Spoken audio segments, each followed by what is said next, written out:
내 이웃을 내 몸과 같이 사랑하라 라는 그 아름다운 말씀을 우리가 만나게 됩니다.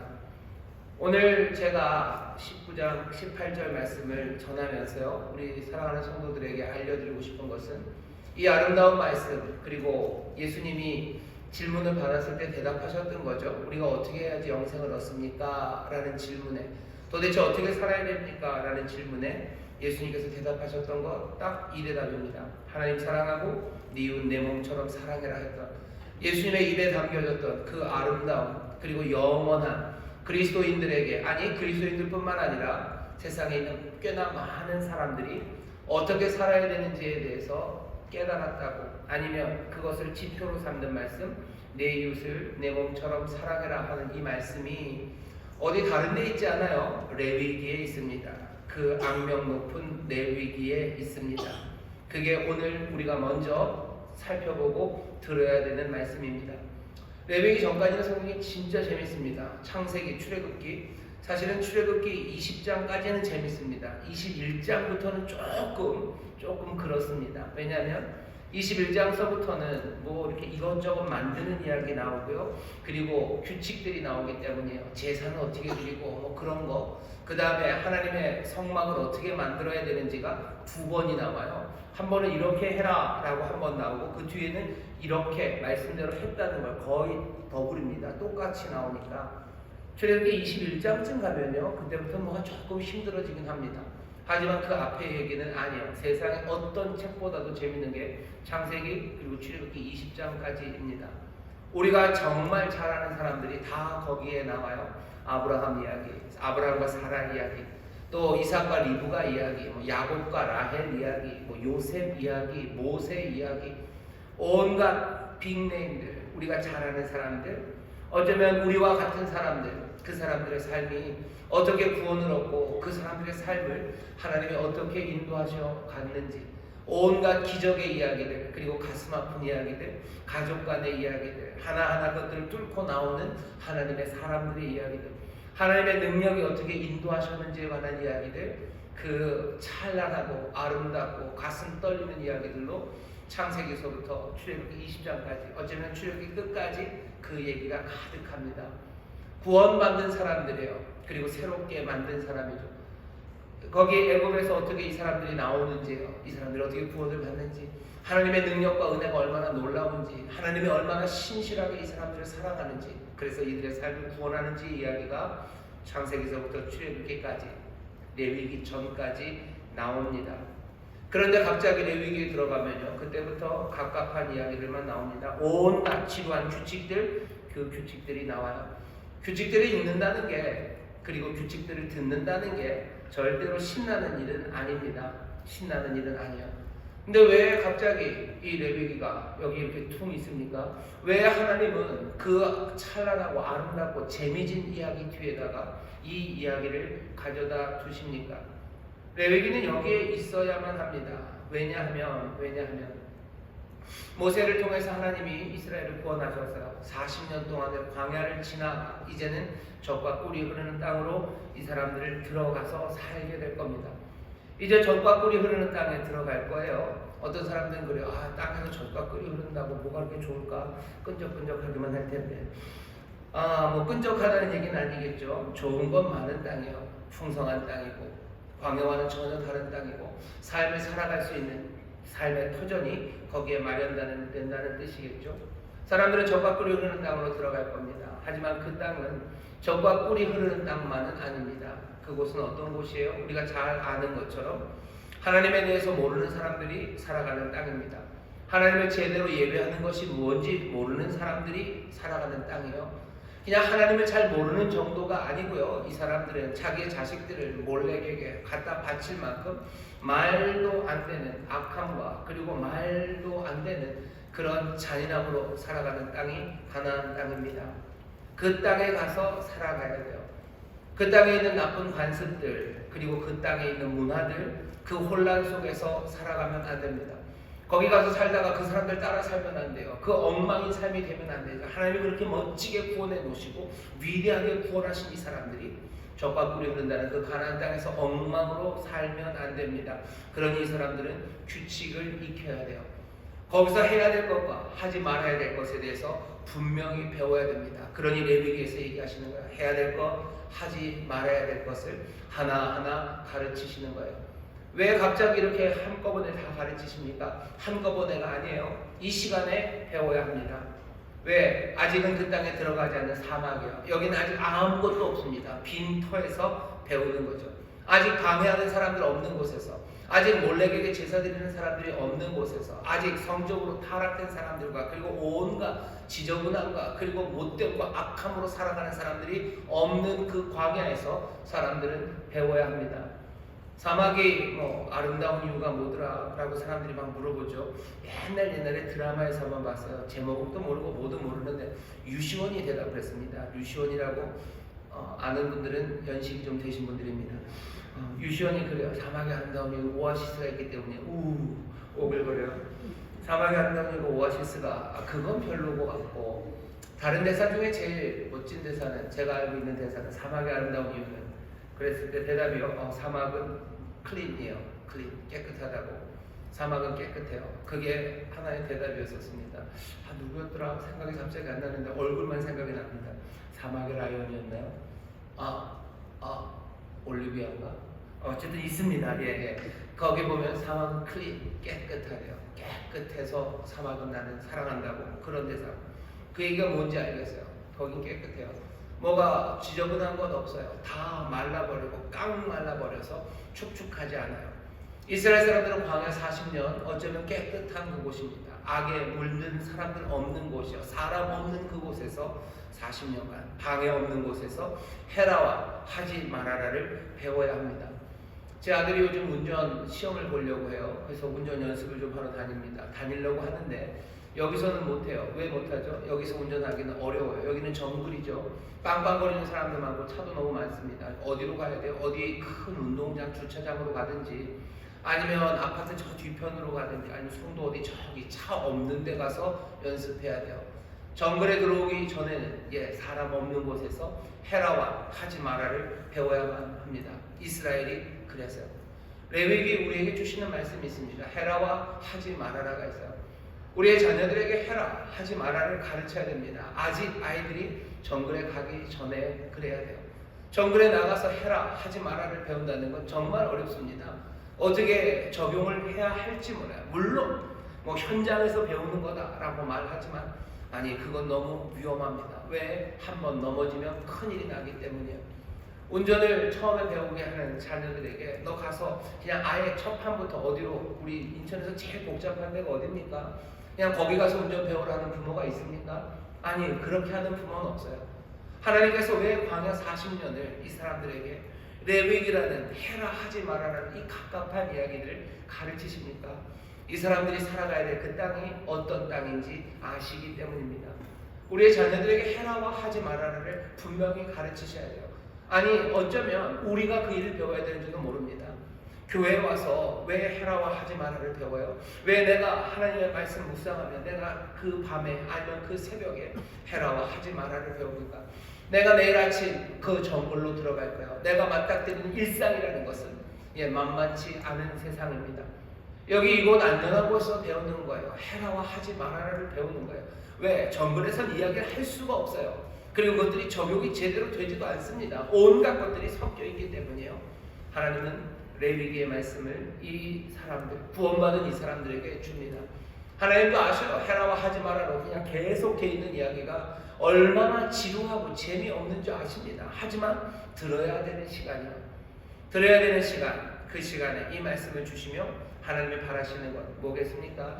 이 사람들이 그 땅에서 살아가게 될 그 모든 일상이 정말로 하나님의 백성답고, 그래서 하나님의 복을 누리는 그런 백성으로 살아가게 하기 위해서 하나님은 이 말씀을 주시는 거예요. 어떻게 먹는지에 대해서 가르치십니다. 식사에 대해서 가르치셔요. 식사에 대해서 하나님이 아무것도 안 가르쳐. 아니요, 하나님께서 식사에 대해서 우리에게 가르치십니다. 어떻게 먹는지를 가르치셔요. 어떻게 위생적으로 살아야 되는지에 대해서 가르쳐 주십니다.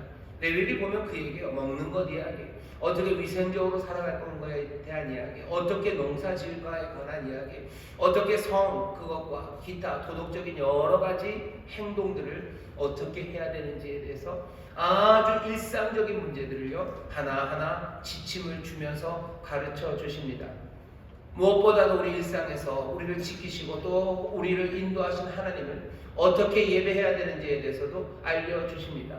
예배는 너희 마음으로 다해서 그냥 드리면 된다. 아니요. 일상을 가르쳐요. 왜? 그곳에서는 몰렉에게 자기 자식을 바치는 그 종교가 있는 곳이에요.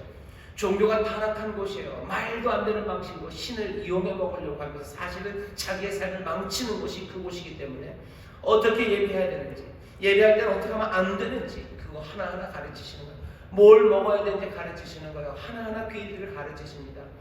여러분 이 가르침에 귀 기울이셔야 돼요. 예수님께서도 이 땅에 오셔서 처음으로 입을 열어서 가르치시는 마태복음 보시면 회개하라고 그러죠. 회개하라. 그리고 너희가 하나님의 복음을 믿어라. 회개하고 너희들 돌아오라고 얘기하고 나서 회개하고 돌아온 사람들, 그렇죠? 그리고 바로 다음에 마태복음에 주시는 말씀이 뭡니까? 산상수훈입니다. 산상수훈이라는 걸 잘 들어보면요 어떻게 살아야 되는지예요. 내 형제들과 어떻게 살아야 되는지요. 내 아내와 어떻게 살아야 되는지요.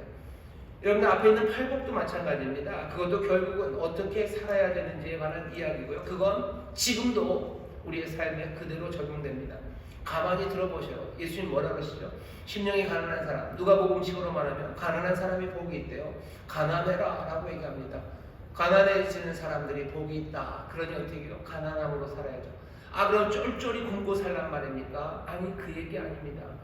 예수님이 가난해지라는 그 사람들이 복이 있다는 말씀은 어쩌면 지금 이 시간에 우리에게도 이 정글 같은 어쩌면 이 하나님의 뜻과 어긋난 적과 꿀이 흐르는 그래서 하나님이 우리에게 주신 땅이 분명하지만 여러 가지 하나님의 뜻에 반하는 문화가 있는 이곳에서 우리가 살아가는 복된 삶을 살아가기 위해서 예수님이 주시는 말씀입니다. 요즘 세상은 어떤 세상입니까? 그냥 모든 것이 과잉의 세상이에요. 얼마나 넘치는 과잉이라는 것은 많다는 뜻만은 아닙니다. 먹을 게 많으면 좋죠. 그게 뭐가 문제가 됩니까? 많은 게 문제가 아니에요. 사람들은 과잉이라는 건 넘치는 거죠. 경계가 허물어지는 거예요.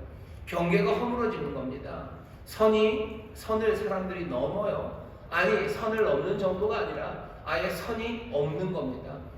사람들은 얼마나 과잉으로 삽니까? 먹는 거, 가진 것도 그래요. 부요함도 그렇습니다. 부요함에 선이 있습니까? 아니요, 선이 없어요. 그건 넘칩니다. 무슨 30조, 40조를 가진다는 게 그게 도대체 무슨 의미인지 알지도 못하지만 그렇게 갖기를 원해요. 그렇게 갖기를 원해요. 점점 더 많이. 뭐 돈의 문제만도 아니에요. 꼭 텔레비가 24시간 봐야 됩니까? 그거 아니에요. 그거 아닌데도 24시간 틀어놔야 돼요. 그리고 온갖 채널이 다 있어야 돼요. 뭐 넷플릭스 아니면 집에 있는 IPTV에 채널이 얼마나 많습니까? 거기에 얼마나 많은 영화가 다 담겨져 있습니까? 그거 다 있어야 됩니까? 아니, 다 없는 게 나아요. 근데도 뭐요? 그렇게 적어도 있어야 된대요. 우리 집에 IPTV 있어야 돼요. 거기다 넷플릭스 하나, U+에다 하나 더 붙여야 돼요. 넷플릭스 갖다 붙여야 돼요. 과잉이죠. 경계도 없어요. 선을 넘을 뿐만 아니라 선이 없는 세상입니다. 그러니 한없는 소비, 한없는 과잉 그것 안에서 예수님이 우리에게 갈려주시는 방법은 아니 가난한 사람이 복이 있다 얘기하시는 거예요. 아예 그거 쫓아가지 않는 게 복이 있어요. 어쩌면 내 집에 아니면 내 손에 밀리의 서재를 해가지고 내 손에 수천 권의 책이 들려져야 될 필요 없어요. 내 손에 책 몇 권이면 되는 겁니다. 가난한 사람이 복이 있는 거예요. 내가 세상에 있는 모든 사람들과 다 친구를 맺을 필요가 없어요. 친구 맺어서 막팔을 하고 무슨 팔을 하고 팔로워가 돼야 될 필요가 있습니까? 없죠. 근데도 사람들은 내 팔로워가 얼마고 그거 과잉, 선이 없어요. 그리고 선을 넘어가는 세상입니다. 그거보다는 가난한 게 나아요. 정말로 내 마음을 살피고 정말로 나를 사랑하고 내가 사랑할 사람 내 이웃, 내 형제 자매 몇 명이면 됩니다. 그런데도 사람들은 온갖 사람들과 칭찬받고 온갖 사람들과 관계를 맺으려고 해요. 하나님의 말씀이 이 땅에서 일상에서 우리가 해야 될 것, 하지 말아야 될 것에 대해서 하나하나 가르칩니다. 사람들은 과잉되는 게 물자만 과잉되는 게 아니에요. 모두 과잉되죠. 뭐 자존심, 자부심, 뭐라 그러나 자존감 뭐 이런 거 과잉이에요. 아이들한테 계속 부추기죠. 너무 훌륭한 사람이라 자존감을 높여줘야 된다고 사람들이 그렇게 말을 해요. 자존감을 높여놓아서 도대체 뭘 어떻게 하려고 하는지 모르면서 자존감을 높입니다. 그 밑바닥엔 악한 생각들이 많이 깔려 있어요. 그리고 인생에 대한 허물을, 그리고 그 못남을, 부족함을, 그리고 눈물을 감당할 수 없는 연약함이 거기 있는 겁니다. 자존감이 있어야지 버텨낸다는 거 아닙니까? 애통하고 슬퍼하면 못 버텨낸다는 거죠. 왜? 한번 무너지고 꺾이면 거기서 끝이라는 거야. 아니, 예수님 뭐래요? 아니, 애통하는 사람이 복이 있다. 애통하는 사람이 복이 있어요. 왜? 애통하는 자를 위로하시는, 애통하는 자가 복이 있어요. 왜? 저가 위로를 받을 것이기 때문에. 하나님이 내 못난과 부족한과 애통함을 위로하십니다. 그러니 내가 내 자존감을 계속해서 높여야 될 이유가 없어요. 나는 하나님 앞에서 내가 죄인입니다, 내가 부족합니다 라고 말할 수 있는 사람들, 그 사람들이 복 있는 거지. 나는 그래도 잘났고, 나는 괜찮은 사람이고, 나는 그렇게 혼자서, 그건 얼마나 슬프고 그리고 약한 사람들의 몸부림입니까? 세상은 그렇게 가고 있어요. 그러니 하나님이 우리에게 주시는 말씀들에 여러분 잘 귀를 기울여 보셔요. 우리가 이 땅에서 어떻게 살아야 되는지에 대해서 해라 하지 말아라를 하나씩 가르쳐 주고 계셔요. 레위기가 딱딱한 것 같고 그리고 힘든 것 같지만 결국은 구원받은 사람들이 이 험하고 정글 같은 일상에서 정말로 복되게 살아가기 위해서 하나님께서 하나하나 해라와 하지 말아라를 알려주시는 거예요. 우리는 그 말씀 앞에 어떻게 살아야 됩니까? 성실하게. 우리에게 주신 말씀, 이건 선한 말씀이야. 이것이 좋은 말씀이야. 이것이 진리야. 이것이 생명이야. 왜? 이것은 주가 나에게 주시는 말씀이야. 은혜롭고 자비롭고 긍휼하신 아버지가, 그 여호와가 나에게 주시는 말씀이야. 내가 이 땅에 살아가는 구원받는 사람들로서 구원의 이야기 화려하죠. 아브라함 그리고 애굽에서 나오는 그 화려한 이야기, 그 찬란함, 그 감격, 그것 이후에 일상의 삶 가운데서 내가 어떻게 살아야 되는지에 대해서 해라 하지 말아라의 말씀이 하나씩 우리에게 주어지고 있는 겁니다. 그 이야기를 읽는 가운데 여기 레위기 19장 18절 내 이웃을 내 몸처럼 사랑하라 라는 이 말씀이요, 어쩌면 별처럼 아니면 찬란한 빛처럼 우리에게 다가오는 거예요. 위험한 세상에서 말씀 따라 살아가기 위해서 주의 말씀에 귀 기울이며 성실하게 살아가는 사람들에게 지금 이 말씀을 주시는 겁니다. 여러분들, 여기 계신 여러분들은 제가 알아요. 누구보다도 하나님이 주시는 구원, 그 구원에 감격하며 누구보다도 하나님 말씀을 사랑하고 그 말씀이 진리임을 믿으며 이 땅에서 말씀대로 살아가기 위해 성실하게 주를 따르고 주께 귀 기울이는 분들인 줄 아십니다. 압니다. 여러분들에게 주시는 말씀이에요. 오늘 여러분들에게 주시는 말씀입니다. 여러분들의 이웃들을 내 몸처럼 사랑하시기를 주의 이름으로 축원합니다. 주의 이름으로 축원합니다. 이 말씀이 훅 하고 찬란하게 우리에게 오는 거예요. 성실하게 말씀대로 따라 살아가는 사람들, 그 사람들에게 이 말씀을 주십니다. 차분한 사람들, 성실한 사람들, 구원의 삶을 일상에서 살아가려는 그 이들에게 임하는 이 말씀이 우리에게 주어진 것 우리가 확인할 수 있어요. 왜? 레위기 19장 18절에 이 말씀이 있는 겁니다. 이 앞에도 사랑하라는 명령이 있지 않습니까? 아니, 그런 말 없습니다. 창세기부터 쭉 읽어보세요. 하나님께서 여호와께서 그 백성들에게 너희들 사랑해라 그런 얘기 한 적 없으셔요. 여기가 처음으로 이스라엘 하나님의 백성들에게 너희들 사랑해라 라고 얘기하시는 거예요. 광야 지나 이제 해라 하지 말라를 배우며 이제 그 적과 꿀이 흐르는 땅, 하나님이 주신 땅, 하지만 여전히 뭐가 폭력이 난무하고 모든 악이 난무하는 그 세상에서 말씀대로 살아갈 그 사람들, 그렇게 순종하며 살아가는 사람들에게 지금 이 말씀이 임합니다. 그러니 우리도 확신할 수 있어요. 아니, 저는 확신할 수 있어요. 오늘 이 밤에 여러분들에게 주시는 하나님의 말씀이에요. 여러분들 이웃을 사랑하시기를 주의 이름으로 축원합니다. 주의 이름으로 축원합니다. 레위기에서 처음 나온 이 말씀은 여기서 그치지 않아요. 레위기에서 입을 떼셔서 사랑하라고 하시더니 그 다음부터는 번물처럼 이 말씀이 터져 나옵니다. 번물처럼 터져 나와요. 성경 곳곳에서 이야기가 나오죠. 예언자들 사랑하라고 얘기해요. 예언자들 사랑하라. 시편에서 사랑하라. 우리가 하나님 사랑, 이웃 사랑하는 사람들 시편이 노래해요. 예언서가 얘기해요. 신약으로 넘어오면 우리가 알죠. 몽땅 다 사랑의 이야기처럼 들립니다. 신약 성경 시작하는 마태, 마가, 복음서 처음에서 예수님이 레위기 19장 18절 이 말씀을 그대로 인용하십니다. 그대로 인용하셔요. 예수님이 하시기 시작하는 말씀이에요. 그리고는 모든 신약의 저자들, 복음서를 쓴 사람들, 그리고 서신서를 쓴 바울, 모든 사람들이요, 이 사랑하라는 이야기를 계속 우리에게 전합니다. 그러니 그리스도의 사람들인 우리들도 이 말씀이 레위기, 이거는 히브리, 아니 이건 유대인들에게 주신, 아니 우리에게 주시는 말씀입니다. 내 이웃을 사랑하는 그 사랑이 우리를 설명해요. 우리의 삶, 그리고 우리의 생각, 그리고 우리의 삶의 태도, 거기에 몽땅 다 스며들어 있는 거예요. 성경 전체가 사랑하라고 얘기하죠. 우리는 그 사랑이 스며들어 있는 사람들입니다. 그리고 누군가가 우리의 삶을 설명하려면 뭘로 요약할 수 있어요? 사랑하는 사람들. 이렇게 요약할 수 있는 사람들이 우리들입니다.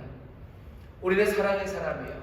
레위기에서 하셨던 말씀, 오늘 여러분들에게 주신 말씀, 예수님이 똑같이 가르치셔 모든 신약의 성경이 함께 얘기합니다.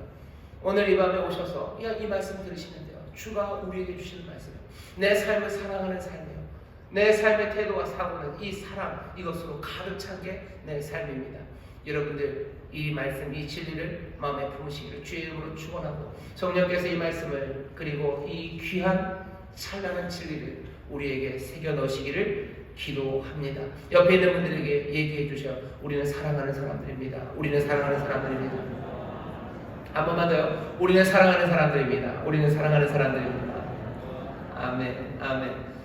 사랑하는 사람들입니다. 말하니까 어떠세요? 좀 쑥스러우시고 생각이 많으시죠?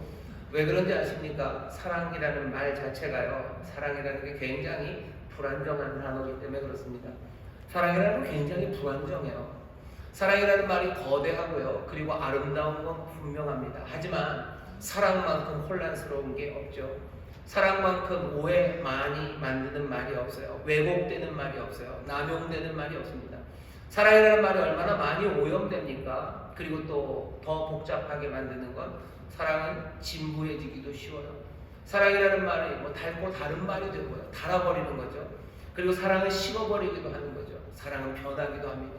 오염되기 쉬워요. 오염되기 너무너무 쉬운 말이 사랑입니다. 한번 생각해 보세요. 사랑 말고 다른 말들 생각해 보세요. 그건 무슨 오염이 그렇게 될까? 라면이 오염됩니까? 라면이란 말 때문에 라면이 무슨 진부해집니까? 아니, 그거 아니에요. 학교에 가다 이런 것도 사실은 의미가 복잡해지기도 하고 그 의미가 퇴색되어 가기도 하지만 사랑만큼은 아니에요. 사랑이라는 말만큼 오염되기 쉬운 단어가 어디 있습니까? 사랑이라는 건 늘 누군가를 위한 거였어요. 하지만 이것이 자기 자신을 향한 것이 되어버리는 말도 안 되는 반대의 길도 가능한 것이 사랑입니다. 왜? 사랑은 불안정한 단어예요. 사랑은 그런 말입니다. 아주 특별합니다. 사랑은 굉장히 모순적인 것도 허락해요. 하나님을 향한 거룩한 것도 우리가 사랑이라고 불러요. 하지만 또 어떤 때는 말도 안 되는 가벼운 성적인 뭔가 그런 것들도 사랑이라고 불러요. 그러니 사랑은 굉장히 불안정한 말입니다. 우리가 사랑한다는 게 뭔지에 대해서 그 사람들은 늘 하는 거죠. 사랑은 우리를 실패로 몰고 가게 돼요. 사랑만큼 자주 실패하게 만들고 사랑만큼 아프게 하는 게 뭐가 있습니까? 자꾸 라면 얘기하는데요. 밤중에 라면, 그것도 우리를 아프게 해요. 하지만 사랑만큼은 아닐 겁니다. 우리를 고통에 시달리게 하고 우리를 잔인하게 속이는 건 밤중에 라면도 우리를 속여요. 하지만 사랑만큼 속이지는 않습니다. 그럼에도 불구하고 우리는 계속해서 사랑을 갈망하고 꿈꾸고 시도합니다. 사랑이라는 말은 그렇게 특별해요. 그러니 우리가 하나님이 우리를 사랑하십니다, 하나님이 여러분들을 사랑하십니다 라는 말을 전할 때 그 말이 무슨 의미인지 전하기가 만만치 않습니다. 왜? 사랑이라는 것이 그렇게 불안정한 단어이기 때문에 그래요. 그러니 우리가 사랑한다는 말과 마찬가지로 도대체 어떻게 사랑해야 되는지 알 수가 없어요. 쉽지 않아요. 전하기도 쉽지 않고 그리고 내가 사랑하기도 쉽지 않습니다. 하지만 그렇다고 해서 포기할 수 없어요. 이건 너무너무 중요해요. 레위기 19장 18절에서 구원받은 사람들 그 땅에 살아갈 때 하나님이 사랑을 포기하라고 하지 않으셨어요? 여전히 네 몸처럼 이웃을 사랑하라고 얘기하셨어요. 사랑이 그렇게 불안정한데도 우리에게 사랑하라고 하셨어요. 신약으로 넘어오면서 예수님 레위기 19장 18절 그대로 인용하십니다. 신약에 있는 모든 사람들이 우리에게 그 사랑을 하라고 얘기하셔요. 이 불안정한 것을 우리가 어떻게 합니까? 우리가 제대로 알기도 어려운데 이거 어떻게 해야 됩니까? 어쩔 수 없어요. 배워야 됩니다. 그만둘 수는 없는 일이기 때문에 그렇습니다. 사랑의 진의가 뭔지 우리가 배워야 합니다. 하나씩 어쩌면 우리 신앙생활이라는 건 이 사랑을 배워가는 일일 거예요. 하나님 사랑하는 거 배워가고 이웃 사랑하는 거 배워가고 그 사랑이 점점 더 풍성해져가는 그 감격을 배워가는 게 우리의 삶이고 우리의 신앙일 겁니다. 오늘 그것들을 다 가르칠 수 없어요. 하지만 오늘 우리에게 주신 본문에서 우리에게 분명히 가르치는 것은 있습니다. 먼저 레위기 오늘 말씀 보셔요.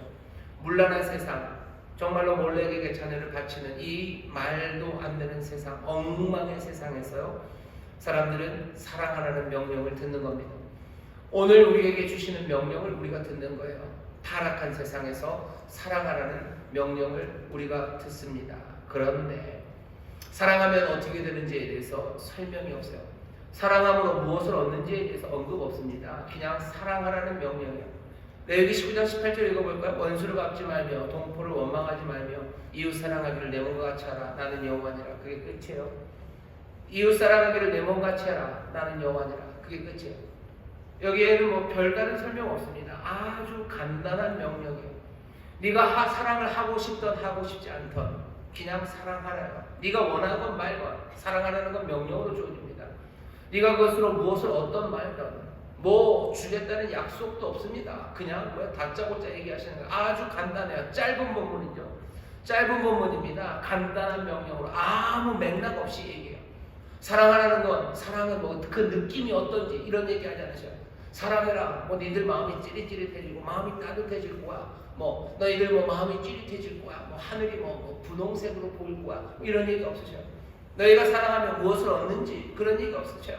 너희가 사랑하면 뭐 가슴이 뭐 웅장해질 거야. 너희가 사랑하면 정말로 삶의 만족을 얻을 거야. 명성을 얻을 거야. 뭐 기쁨이 아니 그런 말 없어요. 그냥 사랑하라고 얘기하십니다. 레위기에서 뭐래요? 그냥 해라. 그냥 해라. 아무 이유 없다. 그냥 해라. 보상도 없어요. 그냥 해랍니다. 내 이웃을 내 몸처럼 사랑해라 라고 그냥 툭 던지듯이 짧은 말씀으로 주셔요. 생뚱맞아요. 여기서 사랑하는 말이 나올 때도 아니에요. 그죠? 그냥 뭐 거룩해라 얘기하시고 뭐죠? 위생 어떻고 뭐하고 제사 드리고 그 얘기하다가 그냥 툭 하고 던지십니다. 너 네 이웃을 내 몸처럼 사랑하라. 조건도 없어요. 근거도 없어요. 왜 사랑해야 되는지에 대한 설명이 있어요? 아니 없어요. 이런 조건에서 사랑해라. 이럴 때는 아니다. 아니 그런 말도 없어요. 장식으로 뭔가 뭐 미사역으로 꾸며서 설명하려고 하지도 않아요. 이게 얼마나 따뜻한지 아냐. 이게 얼마나 찌릿찌릿한지 아마 머리부터 발끝까지 전기가 뭐 흐를 거다. 뭐 네 눈에 뭐가 보이기 시작할 거다. 별 떠다닌다. 네 발이 뭐 구름에 총 뜬 것 같을 거다. 그런 얘기 전혀 없습니다. 아무 장식도 설명도 없어요. 그냥 이 말씀 하나가 우뚝 우리 앞에 서 있는 겁니다. 네 이웃을 내 몸같이 사랑하라 라는 이 말씀 하나가 오늘 이 밤에 우리 앞에 그냥 우뚝 서 있는 거예요. 그 광야에 그 사람들에게 그냥 우뚝 서 있듯이 이 레위기를 하나하나 배우는 학생들 앞에 그냥 이 말씀이 훅 하고 나오겠죠. 처음으로 레위기를 배우는 사람들이 외웠겠습니까? 하나하나 이렇게 해야 되는구나, 이렇게 해야 되는구나 받아 적고 이건 이렇게 해야지 그거 하고 있는 그 사람들 앞에 네 이웃을 내 몸같이 사랑하라 하는 그 말씀 하나가 그냥 우뚝 하고 그 앞에 선 겁니다. 오늘 설교의 제목이요. 그냥 사랑하시기를. 그냥 사랑하십시오. 레위기가 우리에게 오늘 레위기 19장 18절이 오늘 그 자리에 있는 레위기 그 말씀을 우리가 일부러 본 이유는요. 그냥 맥락 없이 거기에 그냥 우뚝 서 있는 그 말씀 하나. 해라 하지 마라 그 사이에 있는 그 말씀 하나. 성실하게 삶을 살아가기 위해서 애쓰는 사람들 앞에 거기 놓여진 그 명령 하나. 설명도 없고 군더더기도 없고 그냥 우리에게 폭탄처럼 아니 뭐라고 그래야 되나 그냥 우뚝 서 있는 그 말씀 하나가 우리 앞에 지금 놓여 있는 겁니다. 레위기의 이 말씀은 그렇게 놓여졌고 그 다음에 어떻게 우리가 제일 잘 알고 있는 사랑에 대해서 너 네 형제 믿음의 형제자매를 사랑해라 라는 말씀이 가장 풍성하게 나온 것은 요한 1서입니다. 요한계시록 전에 유다서가 있고 그 앞에 요한 1, 2, 3서가 있어요. 요한 1서에 보면 계속해서 사랑의 이야기입니다. 네 이웃들 사랑해라. 네 형제 자매들 사랑해라. 사랑해라. 몽땅 그 사랑의 이야기가 요한 1서에 있습니다. 레위기에서 시작했어요. 구약을 쭉 지나면 사랑하라는 말씀은 점점 풍성해져요. 예수님 복음서에서 얘기하셔요. 서신서들마다 사랑에 관해서 얘기하셔요. 그리고 성경을 마무리하기 전에 요한 1서에서 다시 한번 내 이웃들 형제 자매들 사랑하라는 그 말씀이 우리에게 주어집니다. 요한 1서가 보내전 그 교회 사람들은요. 사랑이 넘치는 사람들 아니에요. 사랑 넘치는 세상에서 살고 있는 사람들도 아닙니다. 이 사람들 거짓말하는 사람들이요. 요한일서는 그렇게 됐습니다. 이 사람들 미움이 있는 사람들이요. 이 사람들 마귀의 자녀라고 불릴 만큼 악한 일을 하는 사람들이요. 자기 믿음의 형제 자매들을 사랑 못하고 속이고 도움 필요한 사람들 돕지 못하는 그런 사람들입니다.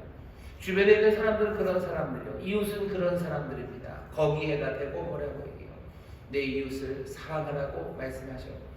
여기 있는 사람들 이상적인 사람들이 아니죠. 하지만 그렇다고 해서 예외적인 사람들도 아닙니다. 우리가 사랑하고 그리고 사랑하라는 명령을 받는 그 삶의 자리, 내 이웃들, 내 형제 자매들은 그렇게 이상적인 사람들은 아니에요.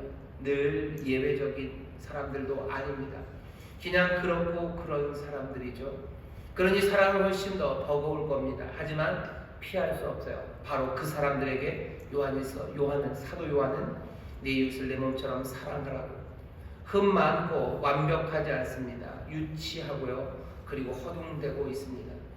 그 사람들이 그럴 뿐만 아니라 내 사랑도 그렇습니다. 내 사랑도 유치할 거예요. 내 사랑도 흠이 있고 완벽하지 않을 겁니다. 버둥될 거고 어쩔 줄 모를 거예요. 하지만 하나님의 그 명령을 해라 하지 마라를 따르는 성실한 그 사람들은 충성스럽게 신실하게 이 사랑의 명령을 받는 사람들입니다. 사랑이 뭔지 그래도 알고 싶죠. 정의를 내려주셨으면 좋겠죠. 하지만 사랑에 대해서 성경은 정의 내리지 않아요. 왜? 늘 상황에 따라 다르기 때문에 그래요. 그 사람에게 알맞게 창의적으로 사랑해야 합니다. 그 대신에 요한 1서도 그렇고 사도 요한도 그렇고 우리에게 주시는 이 말씀은 사랑은 이런 거다라고 정의하고 일반적으로 설명하는 대신에요. 한 이름을 우리에게 주셔요.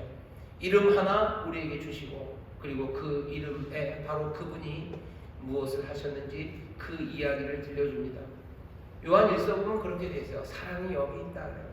눈을 반짝 뜨고 보게 되죠. 드디어 사랑을 가르치나 보다. 네 이웃을 사랑하라고 레위기에서 얘기하더니 이제 요한 1서 와서 그 대답을 주시나 보다.